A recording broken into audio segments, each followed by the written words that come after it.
Tocaron a su manera el paramilitarismo. Les presento a don Gonzalo Rodríguez Gacha. Él es su patrón y el dueño de este ejército.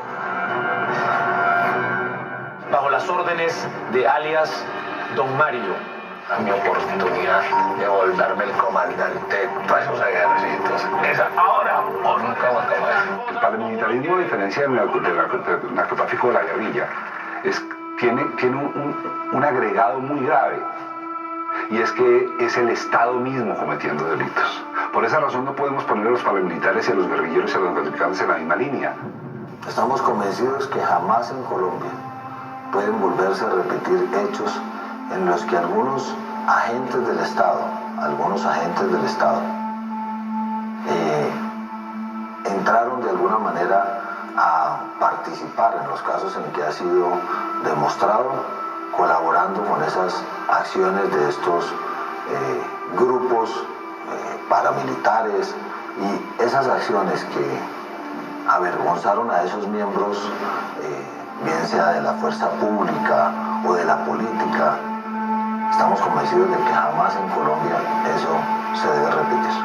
Es imposible construir una imagen de nuestro conflicto y de nuestra violencia sin hablar del paramilitarismo, sin hablar del narcotráfico, sin hablar de las guerrillas, sin hablar del ejército y la policía, sin hablar de los políticos, de los empresarios, de los Estados Unidos y su injerencia en nuestro conflicto. Todo eso han sido actores de un conflicto que desgraciadamente no hemos podido superar. Hablar del paramilitarismo es una cosa necesaria en estos momentos, puesto que el paramilitarismo sigue existiendo. Eso que llaman las BACRIM, las bandas criminales, es el mismo paramilitarismo que viene existiendo en Colombia desde hace más de 20 años. El paramilitarismo, el tema del terrorismo guerrillero y el tema de las mafias pueden y deben ser tratados en la televisión y en los medios. No hablar de eso sería perfectamente absurdo, eso sería otra forma de censura. Porque es que estamos permeados por ese fenómeno. Hay gente que tiene miedo por el paramilitarismo, hay gente que se siente protegida por el paramilitarismo, hay quien cree que es una necesidad, hay quien cree que es la mayor atrocidad que ha sucedido en este país. ¿Quiénes son los antagonistas? El narrarlo desde un punto de vista de ficción tiene graves riesgos, pero al mismo tiempo ha tenido muchos riesgos el no saber la verdad por la ineficiencia o la falta de pruebas. Puede haber muchos motivos para que la televisión se enfrente a determinados temas. Una de las circunstancias históricas, es decir, porque ese tema ya es un tema que ha sido de alguna manera trabajado y si hay elementos documentales para poder presentarlo. Hoy sabemos mucho más de los paramilitares de lo que podríamos saber ayer. Hombre, yo estoy de acuerdo con que se cuente el conflicto armado, todo el conflicto armado. Ojalá pudiéramos contar desde la violencia en los años 50. Ojalá llegue ese día que se pueda hacer esa historia. Lo que no se puede es borrar la historia, que es lo que muchas veces también se quiere. Y muchas veces se borra la historia contándola de una manera falaz, de una manera relativamente subjetiva. Siempre que no se cuenta una cosa, así haya muchas fallas al contarla, eso vuelve a resurgir con mucha fuerza. El silencio es la principal manera de fomentar las violencias posteriores. Parece que la televisión, que es uno de los espejos colectivos más grandes que tenemos como sociedad, debe meterse con el conflicto colombiano. Dicho en palabras de Felipe Aljure, que me encanta, que la frase que él dijo es que si no nos contamos en público, en las pantallas, no sabemos por qué nos estamos matando.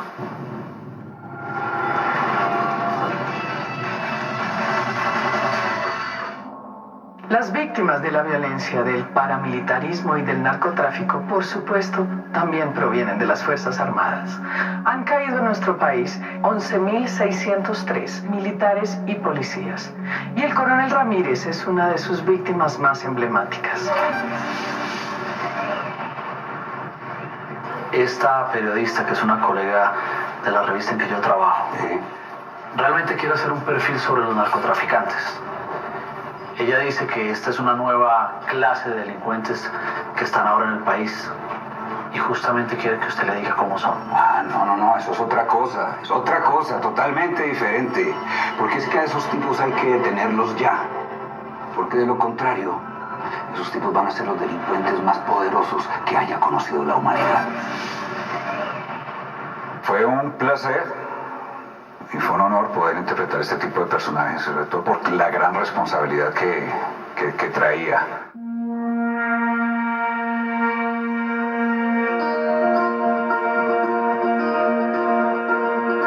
El caso de un personaje como el Coronel Ramírez, su vida entera sí es motivo de inspiración. Entonces allí yo tomo la vida entera del hombre, la estudio a través de sus hijos, la estudio a través de su esposa, la estudio a través de todos los documentos que hay de la vida de este hombre, que es impresionante. Uno agarra cualquier libro de historia de ese momento escrito por los norteamericanos y en todos el Coronel Ramírez es un héroe. Aquí en Colombia ni lo conocíamos.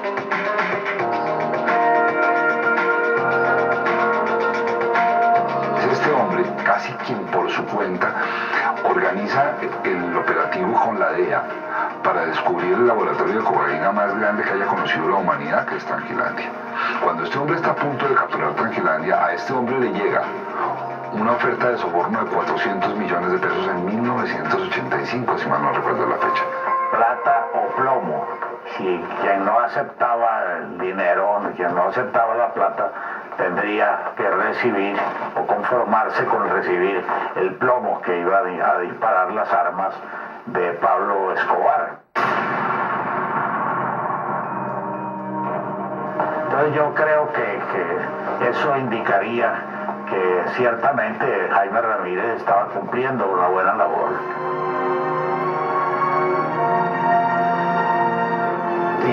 Mi padre, Jaime Ramírez Gómez, oficial de la policía, se graduó en 1959 como oficial, salió de subteniente. Desde el principio le tocaron cargos de comandante, desde comandante de las ferias hasta comandante de la policía antinarcóticos, en el que pues se desempeñó al lado de Rodrigo Lara, con el que llamaron la atención sobre la invasión del narcotráfico, hicieron la operación Tranquilandia y pues como resultado de su trabajo fue asesinado en 1986.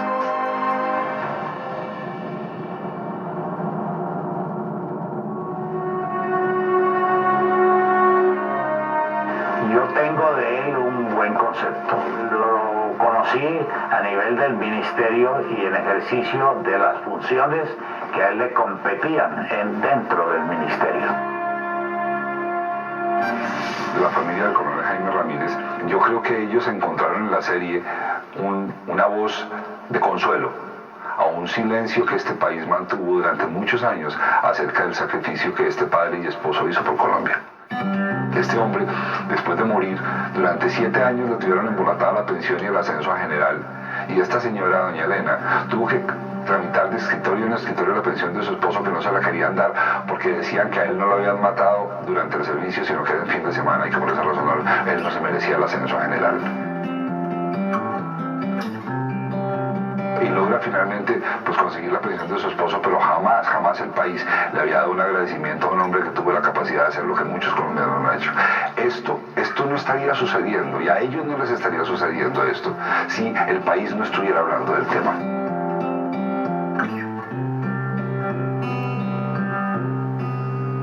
Hemos tenido indudablemente verdaderos ejemplos de héroes. El caso de señor Coronel Ramírez, de Miguel Ramírez, pero no solo ejemplos de vida como profesionales íntegros, como hombres valerosos, sino especialmente hombres con un gran ejemplo y una enorme herencia de dignidad. El Mexicano es la primera narconovela que asume la posición del ciudadano. Hasta ahora hemos visto narconovelas que asumían la posición de los narcos. Y en ese sentido me parece que es rescatabilísimo y muy valioso, que no le da motivos buenos ni justificatorios al mexicano. Es importante que existan este tipo de personajes simplemente para tratar de crear conciencia y darle a conocer a la gente que no solamente somos narcotráfico, somos corrupción, también hay gente que cree en las instituciones, en la ley, que creen en la justicia. El valor de la dignidad de un hombre vestido de verde se tiene que exaltar, porque no es solamente referenciar a aquel delincuente que por su perversidad, que por la atrocidad de sus comportamientos ha marcado un hito en la historia negra de nuestro país. Oye, señorita, no nos digamos mentiras. Los principales clientes de todo este negocio, ¿quiénes son? Los Estados Unidos. Y para que a estos clientes les llegue toda esta droga, ¿qué hay que hacer? Corromper. Ellos tienen que corromper, comprar a mucha gente, desde policías, militares, jefes de aduana, funcionarios, ¿me entiende? Al contar en la televisión estos temas que recrean partes de la historia de nuestro país, los retos y desafíos son muchos. El saber cuáles son las formas idóneas de hacerlo es una construcción que nos compete a todos como sociedad. ¿Deberían existir parámetros? Y si es así, ¿cuáles podrían ser? No tienen por qué haber parámetros sobre nada en la manera de contar las historias, en televisión, en cine, por escrito, en la novela, cualquier forma de ficción. Simplemente la advertencia necesaria de que eso es una ficción y no una obra de rigor histórico. Yo creo que cuando la televisión se mete a recrear la historia debe seguir unos parámetros de veracidad con los hechos. No existen parámetros para hacer una historia porque pues los que escribimos trabajamos con lo etéreo de la creación, con lo etéreo de inventarnos una historia. Entonces los parámetros no pueden ser puestos de manera objetiva y concreta. Yo creo que tiene que ver con sensibilidad, una sensibilidad que se basa en ¿qué quisiera ver yo si yo estuviera al lado del televidente? Yo creo que es muy difícil establecer parámetros para que los medios se refieran a acontecimientos históricos, a personajes históricos. Es un poco la responsabilidad de los libretistas, de quienes elaboran estos dramas, y obviamente la responsabilidad de los directores de los canales de televisión en particular, para que esas historias se basen lo máximo posible en los hechos reales. El país tiene una tendencia enorme a olvidar, y olvida más fácilmente entre menos masivo sea el suceso. Y la televisión en este caso, cuando se compromete con el conflicto armado colombiano, genera los debates que se quedaron muertos. La televisión puede cumplir un enorme papel pedagógico de formación a la sociedad, de capacitación a la sociedad para ver y de información a la sociedad de lo que ha acontecido. Tendría que existir la voz de estas personas que fueron asesinadas, su pensamiento político, sus ideales, el modelo de país que ellos perseguían.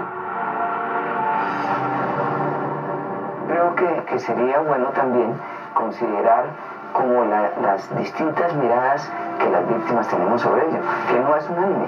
Yo lo he dicho, el hecho de que lo hayan puesto uno en la misma jaula no lo pone a pensar igual tampoco.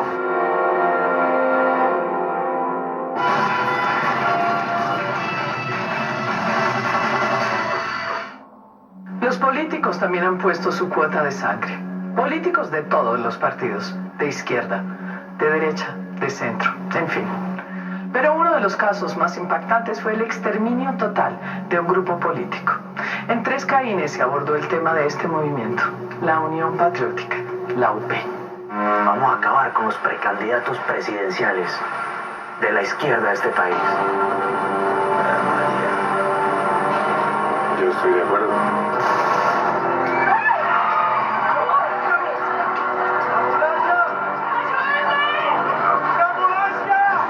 Está hecha como sin pensar en las víctimas y más bien pensando en la manera de crear personajes que fueran los victimarios. Ahí no había ninguna, o sea, los victimarios eran víctimas. Bueno, mi reacción fue de desconcierto, pero también de tristeza, porque este tipo de serie no tiene en cuenta a las víctimas. A la víctima no se le cree, porque lo que narra es de tal naturaleza, de tales dimensiones, que parece inverosímil.